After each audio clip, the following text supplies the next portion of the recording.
नगरी में महाराज दीनदयाल राज्य करता था। दीनदयाल सत्यवचनी, नेक दिल और ईमानदार राजा था। वह प्रजा की बहुत सेवा करता था, जिससे उसके राज्य की प्रजा भी बहुत खुश रहती थी और अपने राजा का आदर करती थी। एक दिन महाराज दीनदयाल वन भ्रमण के लिए जंगल में निकले।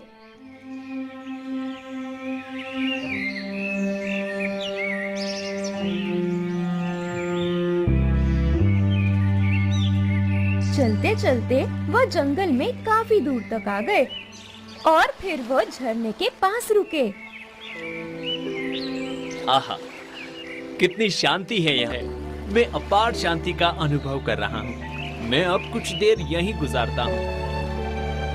ऐसा सोचकर महाराज दीनदयाल वहीं पर उस मनमोहक दृश्य में खो गए। पर कुछ ही देर बाद उन्हें किसी के चिल्लाने की आवाज आई। बचाओ, हमें बचाओ, हमें कोई बचाओ, बचाओ। अरे, ये आवाज कैसी?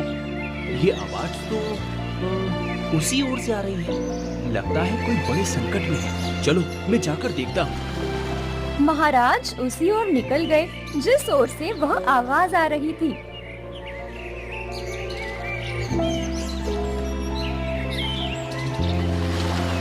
महाराज दीनदयाल एक झरने के पास आ गए, पर वहाँ पर उन्हें कोई भी नहीं दिखा। अरे, यहाँ पर तो कोई भी नहीं है। फिर वो आवाज किसकी थी? कोई है? यहाँ पर कोई है क्या? महाराज ऐसी आवाज लगा ही रहे थे तो उनकी नजर एक साधु बाबा पर पड़ी, जो उसी झरने के पास बैठे थे और तपस्या में लीन थे। साधु बाबा के कानों में दीनदयाल के चिल्लाने की आवाज गई तो उनकी तपस्या भंग हो गई और उन्होंने आंखें खोली तो उन्हें महाराज दीनदयाल दिखे। दीनदयाल को देखते ही साधु बाबा बहुत क्रोधित हो गए। जैसे ही महाराज ने साधु बाबा को देखा तो वह समझ गए कि उन्होंने गलती से साधु बाबा की तपस्या भंग कर दी है। अगर मेरी वजह से आपकी तपस्या में कोई खलल पड़ा हो तो। मैंने यहाँ किसी के चिल्लाने की आवाज सुनी थी। मुझे लगा कोई संकट में है, इसलिए मैं यहाँ उसकी सहायता के लिए आया था। वह आवाज उन प्रेत आत्माओं की थी जिन्हें मैं अपने वश में लेना चाहता था। मेरी यह तपस्या पूरी होने ही वाली थी, परंतु तूने मेरी तपस्या भंग कर दी। मैं तुझे श्राप देता हूँ कि तू अभी के अभी इस राजा से एक गरीब भिखारी बन जाएगा। साधु बाबा का श्राप देते ही राजा एक गरीब के रूप में बदल गए। अरे अरे, ये क्या हो गया? क्या हो गया? साधु बाबा, मुझे माफ कर दो। मुझे माफ कर दो साधु बाबा। जो भी हुआ वो मैंने जानबूझकर नहीं किया। मेरे हाथों गलती से आपकी तपस्या भंग हो गई। मुझे माफ कर दो साधु बाबा। महाराज ने बहुत विनती की, तब साधु बाबा का क्रोध शांत हुआ। ठीक है पुत्र, रुको। मैं मेरा श्राप तो वापस नहीं ले सकता, पर इस श्राप के निवारण का रास्ता बता सकता हूँ। ठीक है साधु बाबा, बताइए। सुनो, जब भी कोई राजकुमारी खुद होकर तुम्हें इसी गरीब के रूप में स्वीकार करेंगी और तुम्हारे साथ विवाह करने के लिए तैयार होगी और तुम्हारे गले में वरमाला डालेंगी, तभी तुम्हारा यह श्राप नष्ट हो जाएगा और तुम राजा के वेश में आ जाओगे। ठीक है साधु बाबा, तुम्हारा शुक्रिया। फिर भी उसे कुछ समझ नहीं आ रहा था कि अब क्या होगा, कहाँ जाना है। मैंने ये कैसी गलती कर दी? हे भगवान, हे ऊपर वाले, मेरे कौन से कर्मों का फल तुम मुझे दे रहे हो? भला कोई राजकुमारी मुझ जैसे गरीब के साथ क्यों शादी करेगी? मुझे तो लगता है मैं इस श्राप से कभी भी मुक्त नहीं हो पाऊंगा। ऐसा सोचकर दीनदयाल जंगल के रास्ते से आगे निकल गया। चलते चलते उसे शाम हो गई। तभी उसे एक बूढ़ी माँ दिखाई दी है। चलो जाकर पूछता हूँ।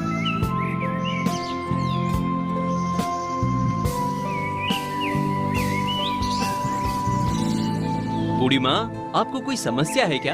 आप इस जंगल में अकेली क्या कर रही हो? पुत्र, मैं यहाँ पर पास में ही रहती हूँ।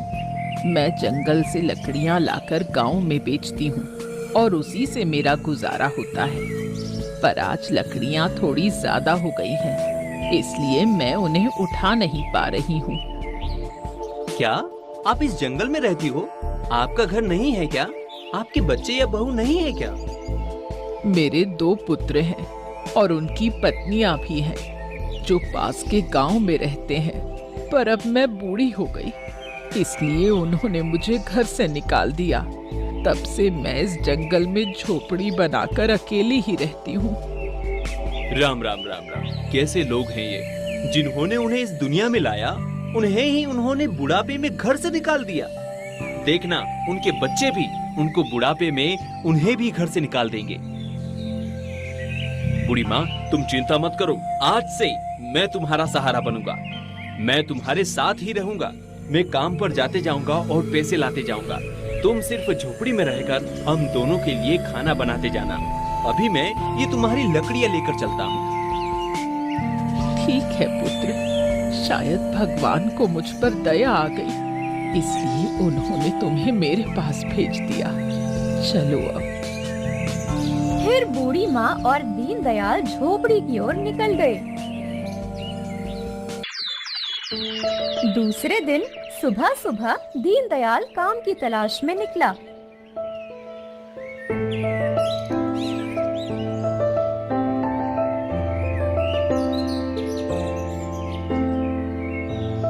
वह गांव के सेठ के पास गया और उन्हें काम के बारे में पूछा। देखो दीनदयाल, मेरे पास काम तो है, पर मैं तुम्हें इस गांव में पहली बार देख रहा हूँ। मैं कभी भी अनजान इंसान पर भरोसा नहीं करता, इसलिए मैं तुम्हें काम नहीं दे सकता। सेठ जी, मैं एक सच्चा और ईमानदार इंसान हूँ। मैं कभी किसी के साथ धोखा नहीं करता।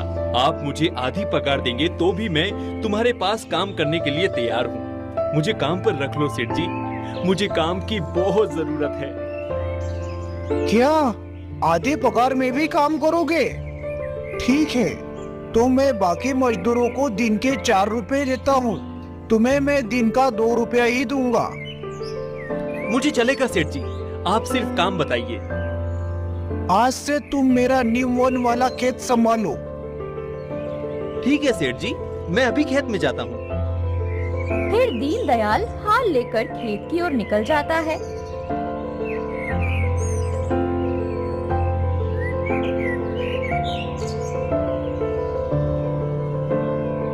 खेत पहुंचकर दीनदयाल खेत में काम चालू कर देता है।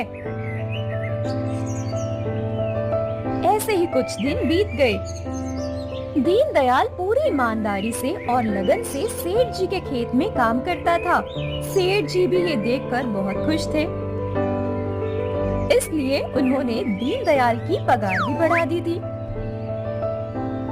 काम के पैसों से दीनदयाल घर में खाने पीने का सामान लाता था और बचे हुए पैसों से वह भिखारी और जरूरतमंदों की मदद करता था। इस तरह से महाराज दीनदयाल की साधु बाबा के श्राप से मिली हुई गरीबी वाली जिंदगी चल रही थी। महाराज, क्या हो गया महाराज आपको? आप इतने उदास क्यों हो? मंत्री जी, आपको तो पता ही है, मेरी बड़ी पुत्री कलावती अब विवाह योग्य हो गई है। पर जो भी वर कलावती को देखने आता है, वह मेरे छोटी पुत्री चंद्रावती को ही पसंद कर लेता है।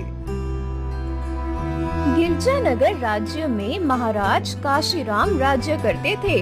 महाराज काशीराम की 2 पुत्रियां थी, कलावती और चंद्रावती। कलावती का रंग थोड़ा सांवला था, पर वह मन से बहुत अच्छी थी और एक नेक दिल थी। तो चंद्रावती को खुद के सुंदरता पर बहुत घमंड था। वह हर बात पर कलावती का मजाक उड़ाती रहती थी। अरे मेरी कालू बहना, कब शादी करोगी तुम? तुम्हारी वजह से मेरी भी शादी नहीं हो रही है। मुझे भी तो पतिदेव के घर जाना है ना। चंद्रावती, मैं शादी करने के लिए तैयार हूँ, पर कोई वर मुझे पसंद ही नहीं करता। वे मुझे देखने आते हैं और तुम्हें पसंद कर लेते हैं। अब इसमें मैं क्या करूं? इसलिए मेरे जैसा सुंदर रूप लेकर आना पड़ता है इस दुनिया में। तो जैसे कुरूप को कौन पसंद करेगा? देखना, कोई भी तेरे साथ शादी नहीं करेगा।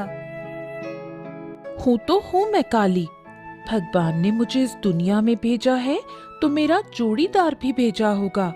वह मुझे कैसे न कैसे मिल ही जाएगा। वैसे भी असली सुंदरता तो मन में होनी चाहिए। तन की सुंदरता तो सिर्फ दिखाने के लिए होती है। जिस इंसान का मन सुंदर और सच्चा है, वही इंसान जीवन में और रिश्तों में सफल हो सकता है। इसी तरह रोज चंद्रावती कलावती को ताने मारती रहती है और कलावती चंद्रावती को समझाने की कोशिश करती है। एक दिन कलावती और चंद्रावती कुछ सैनिकों के साथ वन भ्रमण के लिए निकली।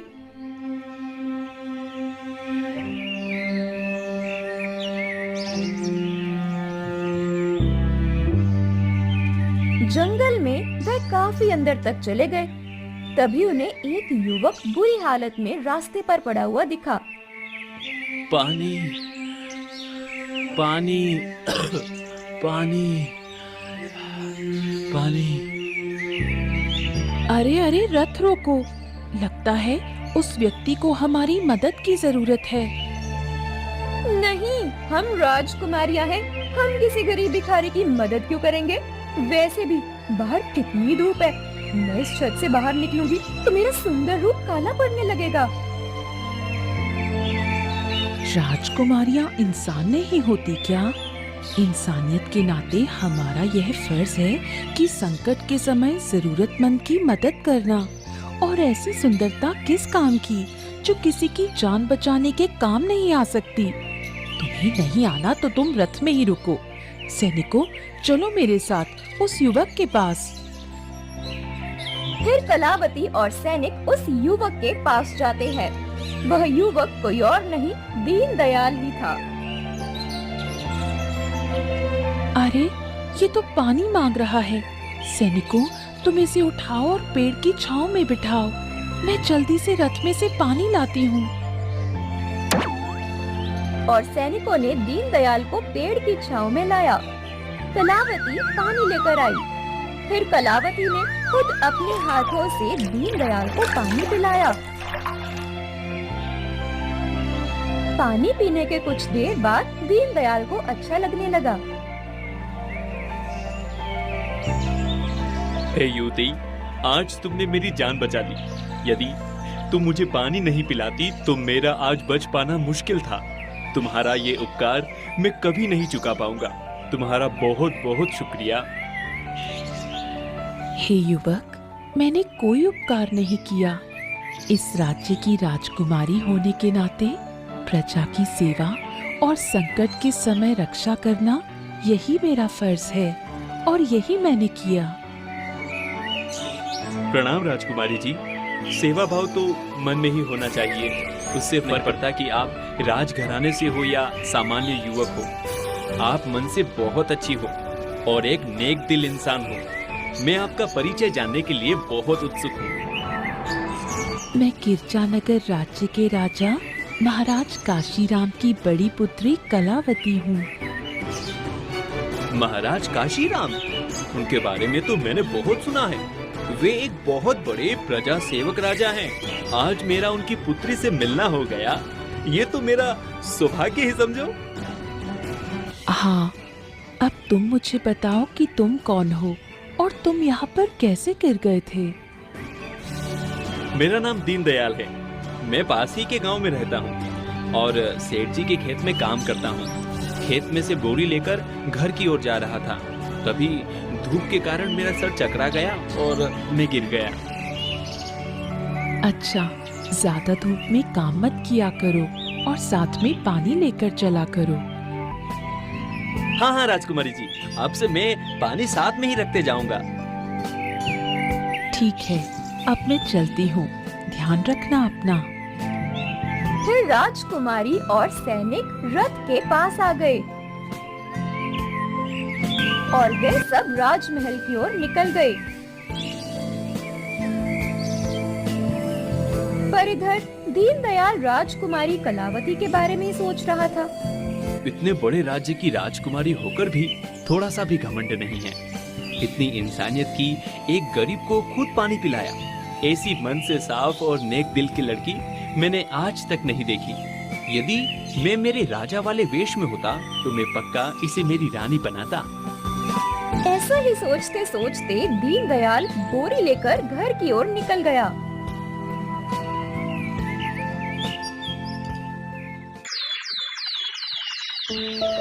कुछ दिनों बाद कलावती फिर से वन भ्रमण के लिए जंगल में आई। थोड़ी ही दूर चलने पर उसे एक बांसुरी की मधुर धुन सुनाई देने लगी।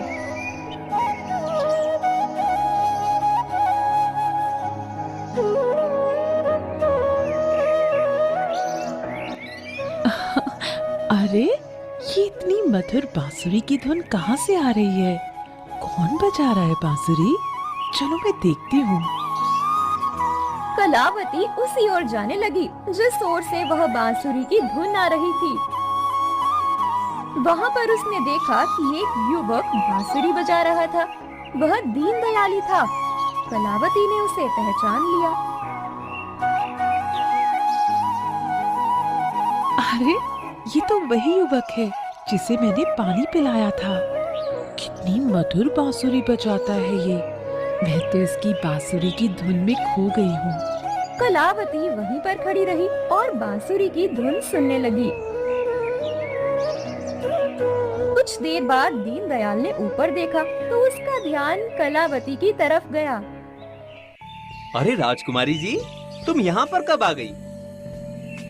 अभी कुछ देर पहले मैं वन भ्रमण के लिए आई थी, तो यहाँ से जा रही थी।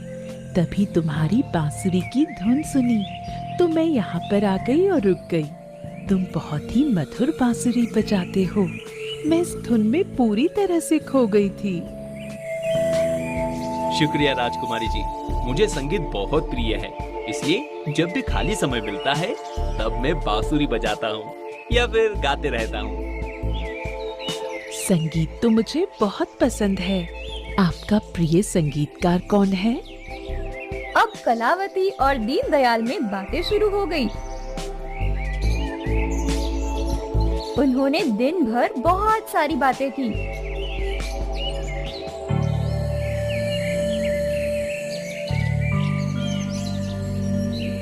दीनदयाल, इतनी जल्दी शाम भी हो गई, हमें पता भी नहीं चला।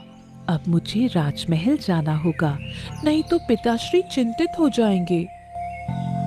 हाँ, कब पूरा दिन चला गया पता भी नहीं चला। मुझे तो तुम्हारे साथ और बहुत सारी बातें करनी है।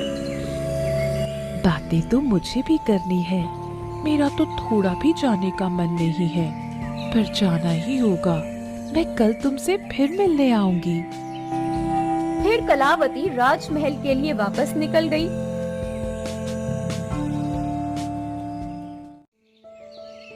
दूसरे दिन सुबह कलावती दीनदयाल से मिलने फिर आई। उन्होंने दिन भर बैठकर बातें की। अब कलावती और दीनदयाल रोज मिलते थे और पूरा दिन एक दूसरे के साथ गुजारते थे। जल्दी दोनों एक दूसरे के प्रेम में पड़ गए। दीनदयाल, मुझे लगता है कि मुझे तुमसे प्रेम हो गया है। क्या तुम मेरे साथ शादी करोगे? कलावती, जब हम पहली बार मिले थे और तुमने मुझे पानी पिलाया था तभी मुझे तुमसे प्रेम हो गया था। पर तुम एक राजकुमारी हो और मैं एक गरीब मजदूर। हम दोनों का मिलन संभव नहीं है। ये सोचकर मैंने तुम्हें भूल जाना ही ठीक समझा। इंसान अमीर या गरीब, धन दौलत होने से या ना होने से नहीं होता। इंसान में इंसानियत होनी चाहिए। वह मन का साफ होना चाहिए। इतना वक्त तुम्हारे साथ गुजारकर मैं तुम्हें समझ गई हूँ। तुम एक सच्चे, नेक दिल और खुले दिल वाले इंसान हो। और सबसे बड़ी बात, इस घने जंगल में इतने दिन मैं तुम्हारे साथ अकेली रहती थी, तो भी तुमने मुझे छुआ तक नहीं। ये तुम्हारे अच्छे संस्कार और नेक सोच का प्रतीक है। मैं तुम्हारे साथ एक झोपड़ी में रहकर भी मेरी पूरी जिंदगी खुशी खुशी गुजार सकती हूँ। कलावती की ये बात सुनकर दीनदयाल बहुत खुश हुआ। कलावती, लगता है भगवान ने मेरे मन की बात सुन ली। मैं तुम्हारे साथ विवाह करने के लिए तैयार हूँ। ठीक है, चलो फिर राजमहल, मैं पिताश्री से बात करती हूँ। फिर कलावती और दीनदयाल राजमहल आते हैं। कलावती महाराज काशीराम के पास जाती है और उन्हें दीनदयाल के बारे में सब कुछ बताती है। काशीराम बहुत खुश होते हैं और शादी की तैयारी करते हैं। अब कलावती दीनदयाल को वरमाला पहनाती है। वरमाला गले में जाते ही दीनदयाल राजे के वश में आ जाता है। ये चमत्कार देखकर वहाँ के सब लोग चकित हो जाते हैं। अरे, आप कौन हो? मेरे पति दीनदयाल कहाँ गए? शांत हो जाओ कलावती, शांत हो जाओ। मैं दीनदयाल ही हूँ।